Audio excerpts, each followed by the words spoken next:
हर हर महादेव। 16 सोमवार व्रत कथा। मृत्युलोक में भ्रमण करने की इच्छा करके एक समय श्री भूतनाथ महादेव जी माता पार्वती के साथ पधारे। वहां वह भ्रमण करते करते विदर्भ देशांतर अमरावती नाम की अति रमणीय नगरी में पहुंचे। अमरावती नगरी स्वर्ग के सदृश सब प्रकार के सुखों से परिपूर्ण थी। उसमें वहां के महाराज का बनाया हुआ अति रमणीय शिव जी का मंदिर बनाया था। उसमें कैलाशपति अपनी धर्म पत्नी के साथ निवास करने लगे। एक समय माता पार्वती अपने प्राण पति को प्रसन्न देकर मनोविनोद करने की इच्छा करके ऐसा प्रश्न करने लगी, हे महाराज, आज तो हम तुम दोनों चौसर खेलें। शिव जी ने प्राण प्रिया की बात को मान लिया और चौसर खेलने लगे। उस समय इस स्थान पर मंदिर का पुजारी ब्राह्मण मंदिर में पूजा करने को आया। माता जी ने पुजारी से प्रश्न किया कि पुजारी जी बताओ, इस बाजी में किसकी जीत होगी। पुजारी बिना विचारे शीघ्र ही बोल उठा कि महादेव जी की होगी। थोड़ी देर में बाजी समाप्त हो गई और पार्वती जी की विजय हुई। तो पार्वती जी ने पुजारी को झूठ बोलने के अपराध के कारण कोढ़ी होने का श्राप दिया। कुछ समय में पुजारी के शरीर में कोढ़ पैदा हो गया। पुजारी अनेक प्रकार के दुखी रहने लगा। इस तरह के कष्ट पाते पाते जब बहुत दिन हो गए तो देवलोक की अप्सराएं शिव जी की पूजा करने उसी मंदिर में आईं और पुजारी के कोढ़ के कष्ट को देखकर बड़े दया भाव से उससे रोगी होने का कारण पूछने लगी। पुजारी ने निसंकोच वह सब बातें उनसे कह दी। तब वह अप्सराएं बोली, हे पुजारी, अब तुम अधिक दुखी मत होना। भगवान शिव जी तुम्हारे कष्ट को दूर कर देंगे। तुम सब व्रतों में श्रेष्ठ जो पोषोढ़ सोमवार का व्रत है उसको भक्ति के साथ करो। तब पुजारी अप्सराओं के हाथ जोड़कर विनम्र भाव से पोषोढ़ सोमवार की व्रत विधि पूछने लगा। अप्सराएं बोली कि जिस दिन सोमवार हो उस दिन भक्ति के साथ व्रत करें। स्वच्छ वस्त्र पहने, आधा सेर अच्छे बिने स्वच्छ गेहूं को आटा लें, जिसके 3 अंगवा बनावें और घी, गुड़, नैवेद्य, पुंगी फल, बेलपत्र, जनेऊ, जोड़ा, चंदन, अक्षत, पुष्प आदि द्वारा प्रदोष काल में भगवान का विधि से पूजन करें। तत्पश्चात अंगाओं में से एक शिव जी को अर्पण करें, बाकी 2 को शिव जी की प्रसादी समझकर उपस्थित जनों में बांट दें और आप भी प्रसाद पावें। इस विधि से 16 सोमवार व्रत करें। तत्पश्चात 17वें सोमवार के दिन पाव से पवित्र गेहूं के आटे की बाटी बनावें, उसमें तदनुसार घी और गुड़ मिलाकर चूरमा बनावें और शिव जी का भोग लगाकर उपस्थित भक्तों में बांटें। पीछे आप सकुटुंब प्रसाद लेवें तो भगवान शिव जी की कृपा से उसके मनोरथ पूर्ण हो जावें। ऐसा कहकर अप्सराएं स्वर्ग को गईं। ब्राह्मण ने यथाविधि पोषण सोमवार व्रत किया। भगवान शिव की कृपा से रोग मुक्त होकर आनंद में रहने लगा। कुछ दिन बाद जब फिर शिव जी और पार्वती उस मंदिर में पधारे, तब पुजारी को निरोग देकर पार्वती ने पुजारी से रोग मुक्ति का कारण पूछा। तो पुजारी ने 16 सोमवार व्रत कथा कह सुनाई। तब तो पार्वती ने अति प्रसन्न हो ब्राह्मण से व्रत की विधि पूछकर व्रत करने को तैयार हुई, जिसके कारण उनके रूठे हुए पुत्र कार्तिकेय स्वयं माता के आज्ञाकारी हुए। कार्तिकेय को अपने यह विचार परिवर्तन का रहस्य जानने की इच्छा हुई और माता से बोले, हे माता जी, आपने ऐसा कौन सा उपाय किया जिससे मेरा मान आपकी ओर आकर्षित हुआ। तब पार्वती जी ने वही षोडश सोमवार व्रत कथा उसको कह सुनाई। तब वह बोले कि इस व्रत को मैं भी करूंगा, क्योंकि मेरा प्रिय मित्र ब्राह्मण बहुत दुखी दिल से परदेश गया है। हमें उससे मिलने की बहुत इच्छा है। तब कार्तिकेय जी ने इस व्रत को किया और उनका प्रिय मित्र मिल गया। मित्र ने इस आकस्मिक मिलने का भेद कार्तिकेय जी से पूछा तो वह बोले, हे मित्र, हमने तुम्हारे मिलने की इच्छा से 16 सोमवार का व्रत किया था। अब तो ब्राह्मण मित्र को भी अपने विवाह की बड़ी इच्छा हुई। कार्तिकेय जी से व्रत की विधि पूछी और यथा विधि व्रत किया। व्रत के प्रभाव से जब वह किसी कार्यवश विदेश गया तो वहां के राजा की लड़की का स्वयंवर था। राजा ने प्रण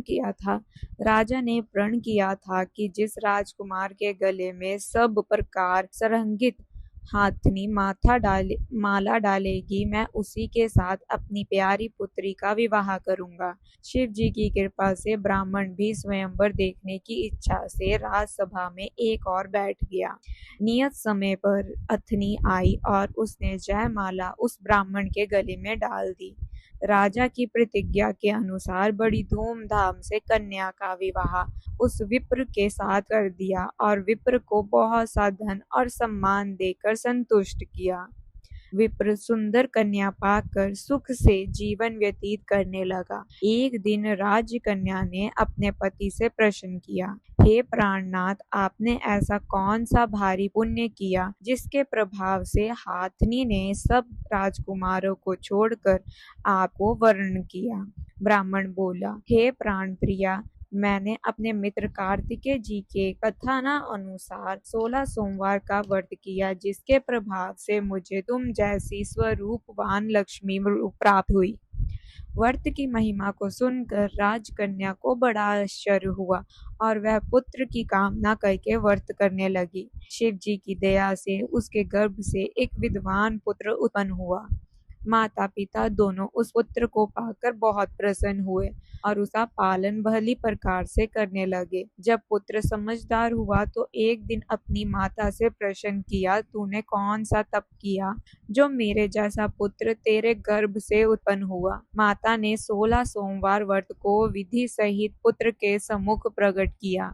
पुत्र ने ऐसे सरल व्रत को और सब तरह के मनोरथों को पूर्ण करने वाला सुना तो वह भी इस व्रत को राज्य अधिकार पाने की इच्छा से करने लगा और हर सोमवार को यथाविधि व्रत करने लगा। उसी समय एक देश के विद्य राजा के दूतों ने आकर उसको एक राज्य कन्या के लिए वरण किया।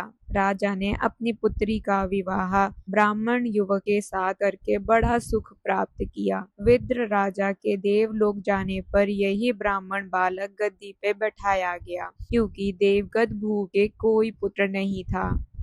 राज्य का अधिकारी होकर भी वह ब्राह्मण पुत्र अपने 16 सोमवार व्रत को करता रहा। जब 17वां सोमवार आया तो विप्र पुत्र ने अपनी प्रियतमा से पूजन सामग्री लेकर शिवालय में चलने को कहा, परंतु राज्य कन्या ने दास दासियों द्वारा सब सामग्री शिवालय भिजवा दी और आप नहीं गई। जब राजा ने शिव जी का पूजन समाप्त किया तब एक आकाशवाणी हुई, हे राजा, अपनी इस पत्नी को राजमहल से निकाल दो, नहीं तो वह तुम्हारा सर्वनाश कर देगी।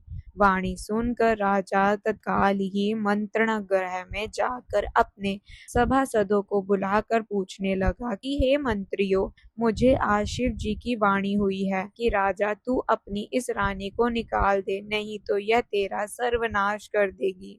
मंत्री आदि सब बड़े विस्मय और दुख में डूब गए, क्योंकि जिस कन्या के कारण राज्य मिला था राजा उसी को निकालने का जाल रचता है, यह कैसे हो सकता है। अंत में राजा ने उसे घर से निकाल दिया। रानी भाग्य को कोसती हुई नगर के बाहर आई।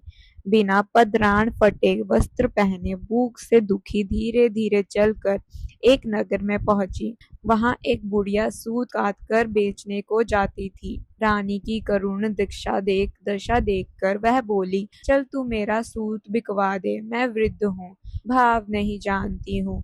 ऐसी बात बुढ़िया की सुन रानी ने सूत की गठरी उतार अपने सिर पर रखी। थोड़ी देर बाद ऐसी आंधी आई कि सूत पोटली सहित उड़ गया। बेचारी बुढ़िया पछताती रह गई और रानी को अपने साथ से दूर रहने को कह दिया।